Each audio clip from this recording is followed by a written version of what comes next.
सोने सोने दादा मी फक्त नाट्य करायला गेलो नका ना.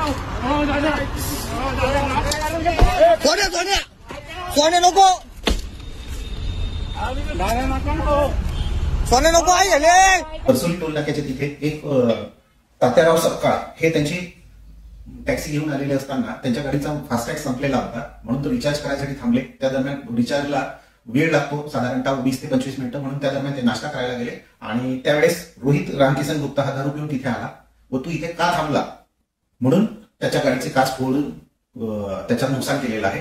तर त्या संदर्भात आता फिर्यादी तात्याराव सपकाळ हे आलेले आहेत. त्यांची तक्रार घेण्याचं काम सुरू असून गुन्हा दाखल करण्यात येत आहे. सध्या यातील जो रोहित रामकिसन गुप्ता आहे याला आम्ही ताब्यात घेतलेला आहे. त्याच्यावर योग्य ती कायदेशीर कारवाई करत आहोत. गुन्हा दाखल होणार आहे. आम्ही पेट्रोलिंग तर वाढवणारच परंतु असा कोणताही प्रकार झाला तर कृपया प्रथमतः सर्वांनी पोलिसांकडे तक्रार करावी आणि लिगल कारवाई त्याच्यावर झाली तरच या गोष्टींना आळा घालता येईल. त्यासाठी प्रत्येकाने येऊन प्रथमतः आमच्याकडे तक्रार नोंदवावी असा काही प्रकार घडल्यास.